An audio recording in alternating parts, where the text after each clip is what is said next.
What's up, folks? It's your boy Bob Hollywood with another exciting review. Today we're going to be reviewing this G.I. Joe Classified Series figure of Cobra Commander from Hasbro. As you can see, I have two of them. One's in the box, Minton box, and the other is free from his plastic prison. He's also holding a diamond. Whoops, this diamond did not come with him, but I figured he has a grasping hand. I'd put it in his hand. Anyway, here he is. But before that, I'm going to go over the box. As you can see, he's already on scale. Weighs 6.9 ounces in box, if you're curious about that. I know most people aren't, but I figured I'd do that. It's very clearly visible in this packaging. This is my first Classified Series review. I have pretty much all the figures except for a few, but this is wave 2, and I just figured I'd review them. Since I had two of them, I took them out of the box, which you already see before I opened them. Before we got this far, I was really excited. But I like to do my reviews with the figures still in the box from the beginning, but if I didn't have two, I wouldn't have done it. Maybe. Like I said, the front has this very open window. There's art of Cobra Commander right there in that lower right corner. You see he has 4 accessories. There's a warning about choking hazards. At the top, his number in the series is number 6, with the Cobra logo. To the left, more art. It's pretty nice art. Probably my second favorite box art next to Destro. I don't really care for them. On the right, there are his talents and skills. You'd have to go on the website to find those out, what they mean. I'm not entirely sure what they mean, because I haven't done it yet. On the back, very nice art of a collage, basically, of all the characters. Not a collage, but you see you have Cobra Commander up here in the top left. You Baron, this was a Target exclusive. I got her. That was a joyous moment of my life.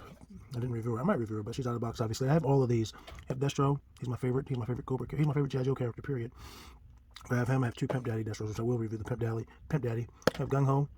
Gung Ho and Scarlet were the 2 I was interested in getting before this wave. Don't really know anything about G.I. Joe, but I wanted to get the black character, I wanted to get the female character, and ended up getting them all. I have Snake Eyes, which is my least favorite. I don't see the appeal. I wish I had bought the exclusive Snake Eyes when it was announced, but I was like, I don't want to spend $40 on a figure, and I don't really care about the line. But then this guy here, Duke. I saw a review for Duke from Robot Swoosh, and it just made me want all of them. And also the Red Ninja, I have them. Red Ninja and Gung Ho, they just came today as I'm recording this. One thing I don't have the Cobra Island exclusive Trooper, and I don't have the the Snake Eyes I mentioned, and I don't have the other 2 Cobra Commanders yet. I did order the Regal from Pulse, and I pre-ordered the, I can't think of what it's called. The really fancy one, I can't think of what its actual name is. And then there's pre-orders that haven't come out yet. I got this guy, both of them, from Network. So if you guys remember back when Network, we thought it was an exclusive of the Regal, the light blue, which as you can see, this drawing is light blue.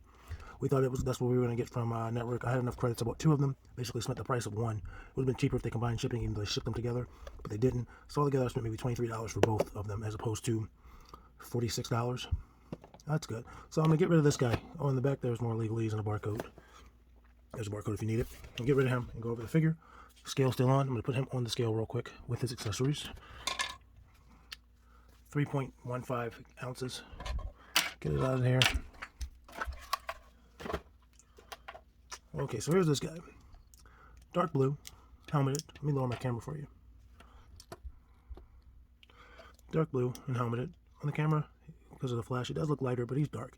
It's like a navy. Not bad. Not a bad figure. With this G.I. Joe line, Hasbro's put a lot of effort into it. This is their first 6-inch line as far as I know. So there's a lot of painting, a lot of deco, a lot of sculpting. All new parts as far as I can tell. I mean, this is new in the line. This is the first Cobra Commander. Obviously, the next 2 use some parts. One is the exact same figure with a different paint job. But you see like this paint on the side. This is red paint. The leg is molded in this blue, but this is red paint. And it's really nicely textured. Actually, the leg might be molded in the red if I'm looking at the pack hole, and it's that rare blue. Might be molded in the red. I'm not 100% sure, folks. But you get the Cobra logos on his wrist and on his chest. Those are painted on top of those pieces. You get another Cobra logo right there. There's like a clasp holding his cape up.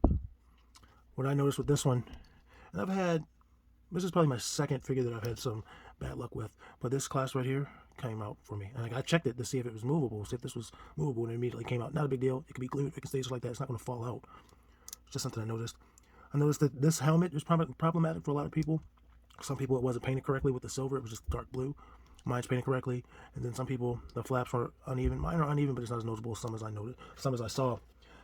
And Even with the one that's still in the box, it's slightly worse. But this one's good. This one that I opened is good. All his joints were tight. All his joints were tight. The other figure that I had an issue with was my Baroness. One of her ankles, the detents is too tight, so she can't stand straight. You gotta bend her knees, and it looks like she's like stooping kind of, which is dumb. So if I'm ever lucky enough to get another one, I might do that. But she's very hard to get unless you want to spend a ridiculous amount of money. He has a Piccolo on the back. I just noticed that. But he doesn't come in the book bag. Most of them don't. I don't think. Maybe Duke does. I'm not sure.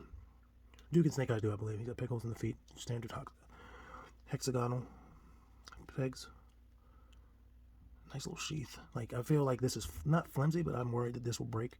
Like when you're getting the sword in and out. But so far, so good. Let me get his height, and then we're going to go over his accessories. So, I'll do it down here for you. So, he's about 6.5. A little under 6.5 inches. I noticed with these figures that the heads pop off pretty easily, even if they don't have interchangeable heads. So that's good. And I'll show you why eventually. So he has 2 sets of hands, 2 pairs of hands. He comes with, in the box, I believe it is a fist in his left hand. His left hand is this hand. I think I've changed both of his hands. So he has this gun hand because he does come with a gun. And then he comes with this fist for his right hand, his left hand rather. So none of his hands are the same. So he has a pointing finger, which is really a cool effect in general. Cool hand. He's got this grasping hand, but he didn't come with anything to grasp. Now the Pulse exclusive version, the fancy one that was $30 or $40, he does have something he can hold in that hand, which is cool. And I want to say, I think these hands can all be interchanged with Destro. So whatever hands, if that's the case, whatever hands Destro has, I think the colors match up pretty well. Might not be the same like style on the hands, but I think they all match up. Other than his hands, he has 2 weapons: a gun, which looks both science fiction-y, future-y, and old-fashioned, antiquated at the same time. It's like a flintlock. Since I have this hand here, and it's not on, I'll put it on him, or I'll put it in his hand, and he holds it pretty well. And you can see the snake motif because he is Cobra Commander. The hilt is a giant snake, and then there's a serpent going up the barrel on both sides, opening its mouth. And the other hand is a sword. The other accessory is a sword, slightly bent. No problem. That can be fixed with some heat. And it's also serpent themed. It's a Cobra, golden hilt, and a silver blade, no paint on it. The other ones have paint in different places to make them stand out, but that's pretty cool. And again, he can hold both of these in his right hand, and the sword actually goes in the sheath.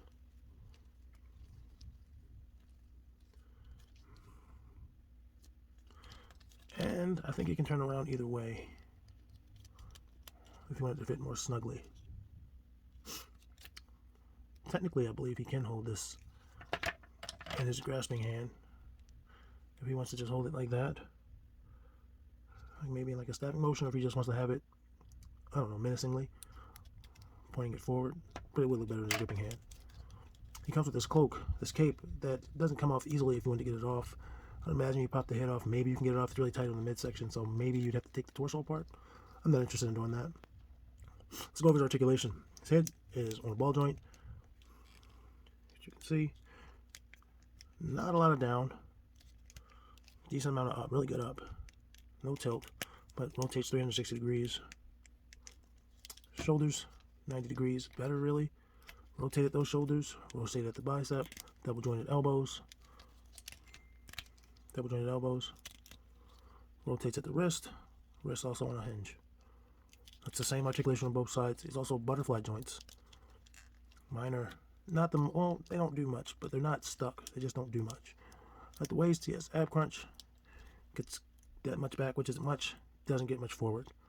And it's not because of the belt or anything. It's just this part is just a little too thick for it to go anywhere. It's hitting it. As you can see, it's just hitting it.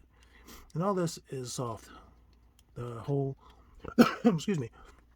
This is soft. This is hard. This is soft. I know like some other figures have softer crotches, but that's a hard plastic. No more soft. The boots are kind of soft, but not like this soft. Okay, he also has waist swivel, hip swivel, legs go up that far at the hip, that far back, not much, but again, hip swivel, thigh swivel rather. Double jointed knee, Kick his ass effortlessly. Ankle. Rocker. And pivot. Stands no problem. Didn't give me any issue standing. My legs look like they're like going in towards each other a little bit. But oh, and the boot cut swivel. Oh, almost missed that. My bad, homies. But as you can see, like his legs aren't necessarily straight, but he stands no problem. Let's do some size comparisons. Yeah, let's do some size comparisons. Let me adjust my camera. Here's a size comparison of him and Duke. These comparisons are probably going to be the most appropriate. It's him and Duke. Duke's slightly taller. You can say that Duke's a taller dude. The helmet gives Cobra a lot of help. Duke also has a longer neck, which I don't really like because it's hard to swap heads if I want to put a different head on that Duke. It doesn't look right. And there he is next to Marvel Legends Captain America. Captain America's a good guy. Cobra's a bad guy. I figured that'd be a good comparison. So there's those two. Now I'm going to compare them to some Fortnite figures on the left. There is the McFarlane 7-inch scale. I'm not sure the character's name. And on the right is the Jazzwares 6-inch scale, which, if you pay close attention to his face, they've done some things to make it into a Firefly. We've gotten a Firefly. I believe I have Firefly pre-ordered. Was it Zarya I pre-ordered? I'm not sure. Whichever one wasn't the Target exclusive I pre-ordered. But that's my stand-in Firefly, so that's why I decided to use him over Jonesy. And he's short compared to Cobra American. That's fine. That's fine. I'm not too hung up on that. Not everybody's the same size. So that's good. There's those two. And here he is being compared to Zarya from Overwatch, which is another Hasbro figure. Zarya is the biggest figure in that line. She's a big gal. My favorite character, even though I've never played the game. She's towering over Cobra Commander like she does most figures. And then next to Brie Bella, WWE figure from Mattel. Brie is also taller, but that's because the Mattel figures are like 7-inch figures, and she's a female, so she's in scale with them. So I'm not going to take point to that. Here we are comparing him next to the Dragon Ball Stars Piccolo. Piccolo's a little bit taller, and Piccolo's a really small figure compared to most 6'6" figures. Piccolo should be a big guy, but he's not. And the Dragon Ball lines, and it's probably because I believe they're not domestic figures, and that might be why they're so small. There are smaller Dragon Ball figures, but there are also larger ones. And to his right is Colonel Quaritch from Avatar. As you can see, he's actually way shorter than Cobra Commander. And for our final comparison in this video, we have him against John Jones. John Jones appears to be a little bit taller. We have him against Finn from Star Wars, and Finn is much shorter. I just wanted to throw those, just Star Wars Black Series. I just wanted to throw those lines out there so you get Jazzwares UFC and a Hasbro Star Wars Black Series. I just like to compare different lines. Like the characters usually don't matter what I compare them to, but I think I'm going to try to keep the same figure comparisons, if that makes sense. Like I said, normally, so far all these other figures are the same figures I've been using for comparisons, but there's those two. That's my final comparison. Let me get these guys out of here. Like I said, overall, this is a pretty neat figure. I like them. Oh, excuse me. I like him. I'll pop his head back off. And you can see also, yeah, I should have mentioned that there's double articulation on that. But you see how long the ball joint is? It just makes figure hit swaps difficult. I think I found one that I do like. But even then, he still has kind of a long neck. Yeah, if I compare him to the Captain America again, he has a long neck. And that can be fixed by shaving down the inside of the head. But I don't know. I do like this head, though. This might be my unmasked Cobra Commander. I think Cobra has black hair, but this is Marvel Legends head. I'm not even sure whose head this is. I bought this online. But this might be my unmasked head. Tried this one, but it's very loose. Which can be fixed, but then he's also battle damaged. So maybe if he gets arrested and interrogated, he can look like this. Put some sticky tack and it won't move. I also have this head, but super long neck. And those are the only ones I have to compare it with right now. I have other heads, but none that I like the look. I wanted the dark hair, kind of plainish. So there's that, and have him hold his head, or his helmet. Yeah, I think I'm going to do that. And he's going to say, Cobra Commander wants you to like, comment, and subscribe if you like this video. If you didn't like this video, still like, comment, subscribe. And tell me how much you didn't like it. Tell me what you didn't like about it. But for now, that's it, man. Like, I like this figure. Didn't think I would like them that much, but I do. Sorry I didn't compare it to more Joes. It's just that I have them on shelves and they're in pretty decent poses. I hate having to put them back. Other than that, like I said, I have all of them. I'm going to review, probably the next Joe review I do is going to be Gung Ho or the Red Ninja. Those are the only two I haven't. Oh, I haven't opened Pimp Daddy Destro either, or the Snake Eyes. Excuse me, the Storm Shadow. I don't know if I'll ever open the Storm Shadow. I just didn't care about them. I just bought it because at that point I was sold on the line and had Amazon credit, so I spent like $7 for them. So there's that, man. I got some ideas for this guy for comics. I'm gonna use in some comics. Obviously, he's the head of Cobra. You can't beat that. But anyway, guys, like, comment, subscribe. If you want to check me out on a podcast, you can hit Spinning Venom Radio in your search bar, and I'll come up. There you get to see me cover all sorts of topics with my friends. We have a good time. It'd be great to hear from you. All right, guys, peace.